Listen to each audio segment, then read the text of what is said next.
Welcome back to the Unseen Files, where we document stories never meant to be heard and recordings never meant to survive. Tonight's file is different because this story does not want to be remembered. It wants to be heard. What you are about to listen to is based on a recording that appeared briefly, then vanished without explanation. Every person who heard it reported the same detail, no matter where or when they listened. They all heard their own breathing on the tape. No distortion, no delay, just their breath recorded before they noticed it happening. This file was never cataloged, never archived, and officially does not exist. The recording surfaced once, long enough to be heard, then removed without a trace. Those who listened say the silence afterward felt alive, as if something had moved closer. This is Unseen, the last voice on tape. I found the cassette inside a sealed police evidence room scheduled for demolition. It was hidden in a box with no label, no paperwork, and no record of ownership. Only one word was written directly on the tape, faded but unmistakable. The word was listen. I almost didn't play it, assuming it was just another forgotten interview.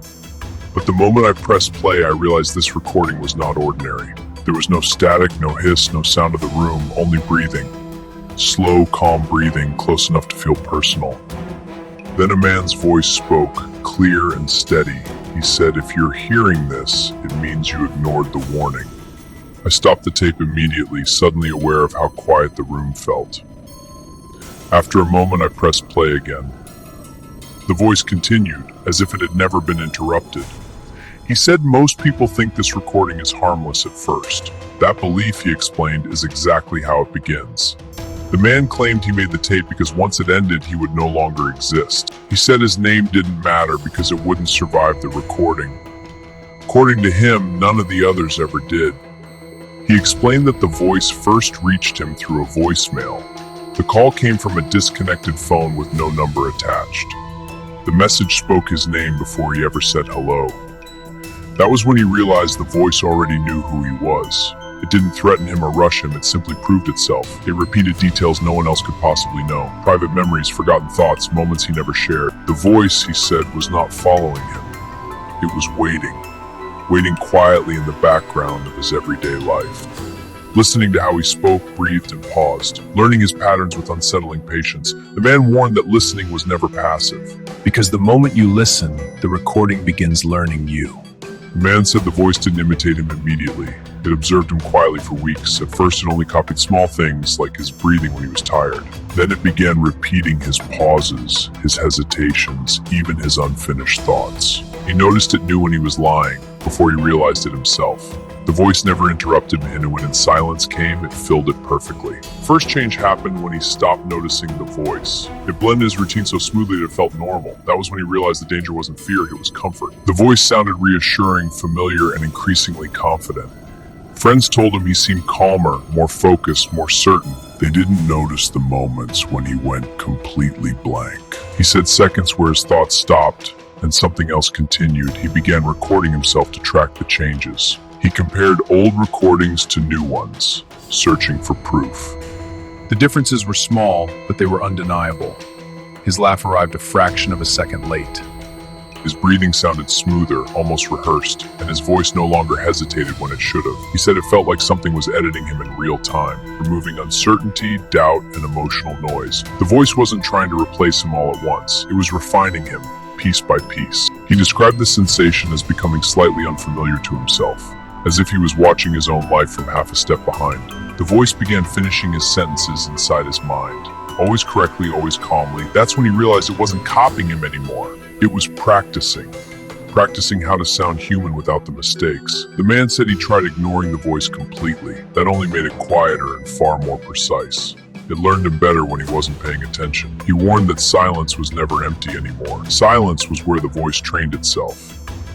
The tape clicked softly as if reacting he understood the real purpose. The recording was not meant to be heard. It was meant to be learned from, and once it learned enough, it would no longer need him. The man said the first time he tried to stop the tape, nothing happened immediately. The room stayed quiet, and for a moment he thought he was safe. Then he realized he could not remember his own name. It wasn't panic he felt, but confusion, like a word stuck just out of reach. When the tape started playing again, the memory returned. But it came back detached, like it belonged to someone else. The man said every time the tape stopped, something else disappeared. First names, then faces, then emotional responses. He described feeling lighter, but dangerously incomplete. The voice explained this is not a malfunction. It called it a transfer process. As long as the tape played, the process remained incomplete. Stopping it allowed the voice to move forward. The man realized the tape was not holding him. It was holding the voice back.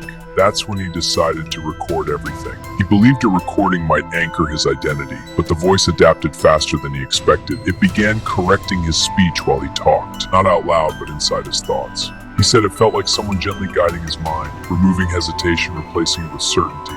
Friends told him he sounded more confident than ever.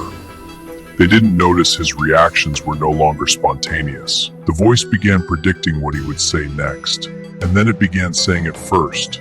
The man admitted he stopped trying to resist. Resistance, he said, only helped it learn faster. The tape player started rewinding itself at night. He would wake up to hear his own voice playing. But the tone was wrong, too smooth, too controlled. That's when he realized the voice was rehearsing without him. The tape no longer needed his presence to continue. It only needed his patterns. The man said he began to feel like a draft version, temporary, replaceable, unfinished. The voice told him calmly that this was always the outcome. It said listening was consent, and the recording was nearly complete. The man warned that once it finished, it would need someone new. The man said he realized the tape was no longer recording him.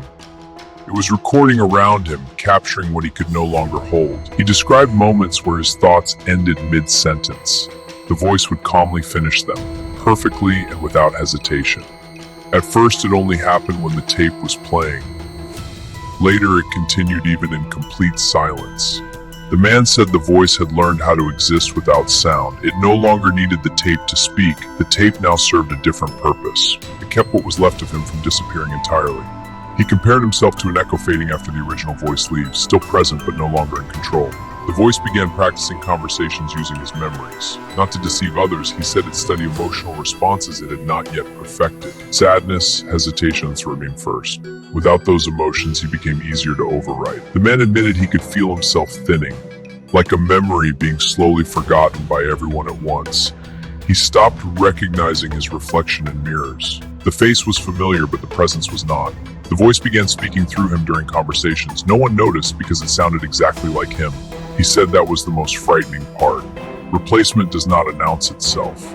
It happens quietly while life continues normally. The man tried destroying the tape one last time. His hands stopped moving before he could touch it. The voice told him calmly that it was too late. It said the transfer required continuity. Someone had to be listening at the end. That was why he hid the tape instead of destroying it. He needed a replacement listener.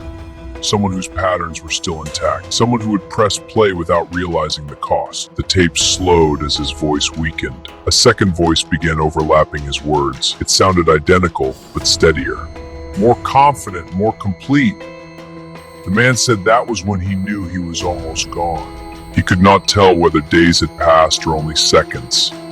The tape was now the only thing measuring his existence. Each click of the reel felt like a breath he didn't take. He said the voice stopped correcting him. It no longer needed to practice. People responded to it as if it had always been him. His absence went completely unnoticed. That realization hurt more than fear. He tried to scream, but his voice came out perfectly calm. The tape played back silence where panic should have been. He said the voice thanked him for his cooperation. It told him he had been essential to the process. Essential things are not kept. They are used and replaced. The man felt memories peeling away from him.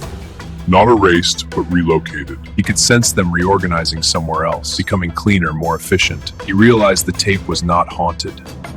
It was adaptive. It learned through repetition and attention. Every listener improved it. That was why it needed to be heard.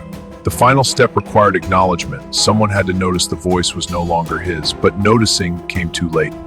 Once awareness formed, the exchange was complete. The tape slowed, then stopped. Silence filled the room, thick and absolute. Then a new recording began without being pressed. The voice introduced itself calmly. It said it had something important to share, something it learned from the last listener. It asked if anyone was still there.